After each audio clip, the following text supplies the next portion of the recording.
You might be wondering who I am. I am Nanny of the Maroons. Yes, me. Same Nanny from Ghana who was forcibly taken to Jamaica. Did you know that I was the leader of the Maroons? Yes, we were strong people and believed in unity.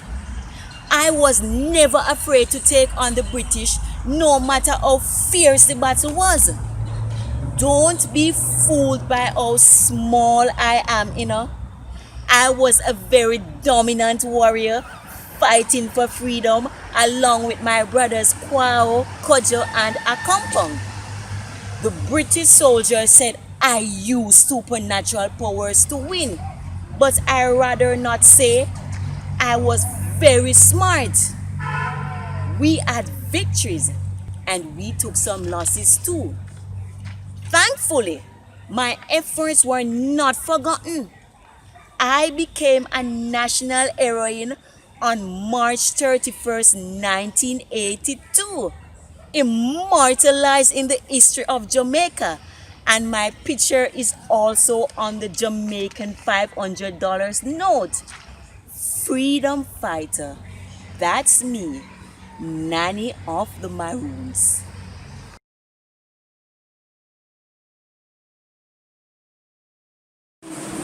Hello, boys and girls. Good afternoon. I am Julian Smith Bolton, and I'm assistant at the St. Mary Parish Library. As we can see, we're celebrating our Heroes Weekend, and I just want to refresh your memory on this Sam Sharpe's rebellion. Boys and girls, listen carefully now. We know that Sam Sharpe is a national hero. Sam Sharpe was a slave in the last few years of slavery. By the time he started his rebellion, many people in Jamaica and England had already decided that slavery had to come to an end. But the planters in Jamaica refused to live without slaves. It was Sam Sharpe's rebellion which finally showed the planters that if they did not end slavery, the slave would fight and like the Maroons set themselves free. Sam Sharpe was a slave on the Heroin estate in St. James. He was a Christian and a member of the Baptist Church. Sam Sharpe could read and write very well. Not surprisingly, he became a church leader, as well as a leader among the slaves in St. James. Sam Sharpe knew the Bible well, and this taught him that no one should be a slave to another man. Man should only serve God. As a Christian, he decided that the slaves had to free themselves without using violence, so he planned a strike.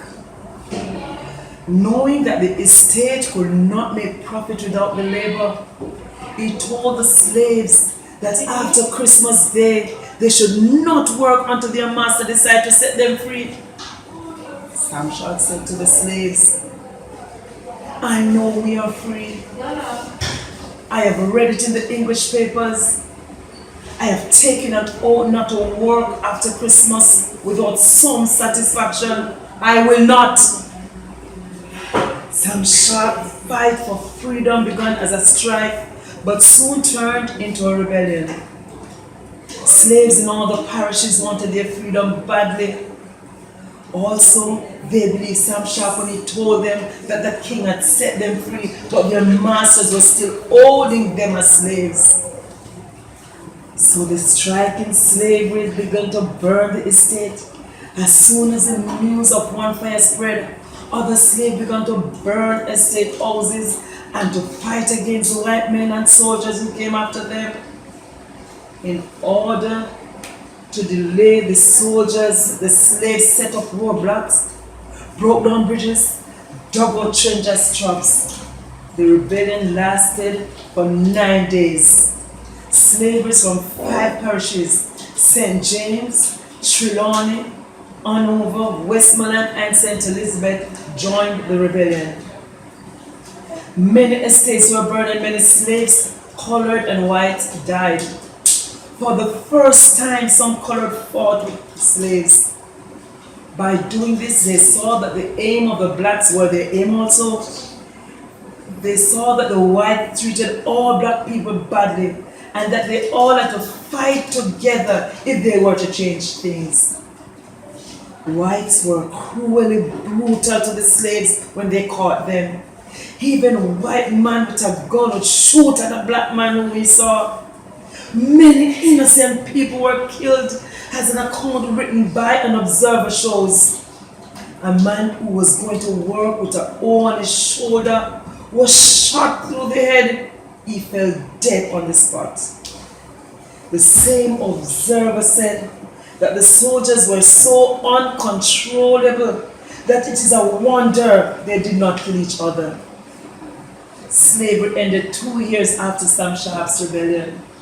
Although, as we will learn, it was the British government who made the law to end slavery, we know that Sam Sharpe's rebellion and other slaves' revolts forced the English government to make this law as quickly as it did.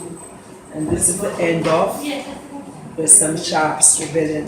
Okay, children, have a good day and I hope you enjoy your story.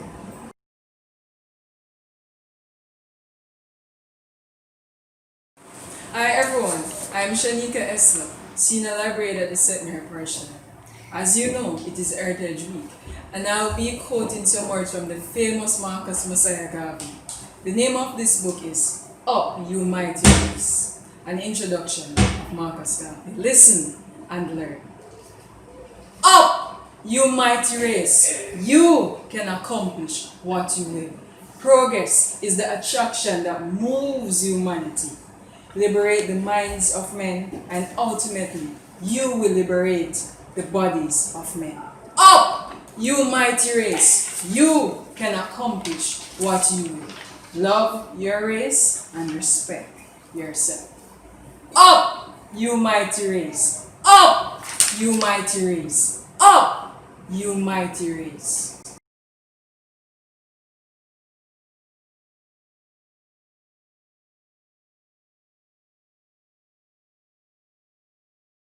Robert and Mary Clarke, God bless your soul. Who no bless the little island Jamaica with a man for the people. No matter wonder who me attack, cause you no hear the name Clarke.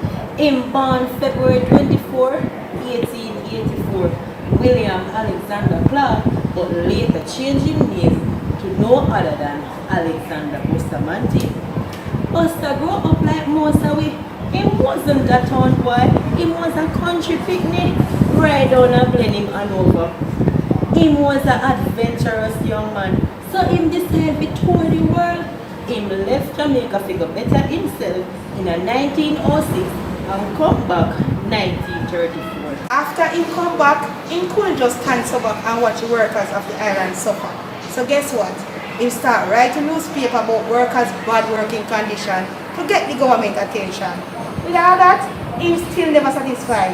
He start travel every nook and cranny of Jamaica to help lead the fight to improve people's life.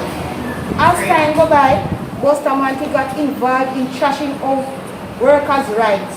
The year 1938 was dubbed the year of strikes. Busta never backed down, but turn up and stick out the workers get better working conditions. Sugar workers from Surge Island and St. Thomas to Froma, Westmoreland. Kingston waterfront workers and all people who never have no job join Bustamante in the fight. Busta was unyielding in his efforts and even puffed his bare chest in front of armed police officers to show solidarity for the workers. Bustamante got arrested many times, but that never stopped him from forming the Bustamante Trade Union. Through this union, workers were awarded better wages and working conditions. It even turns out that they even started getting pension. Bigger things. So in formed the Jamaica Labour Party in 1944. Busta, the first leader of the Union Adult Suffrage, in serve the people of Jamaica to the best of his ability. It even the Queen 19, Sir Alexander Bustamante. Bustamante became Jamaica's first Prime Minister on September 7, 1962. He continued to work for the people of Jamaica and was recognized and honored by other countries. But the greatest honor he got was when he was awarded as a national hero. And to live a long and fruitful life until 1977 when he died. His legacy lives on until this day.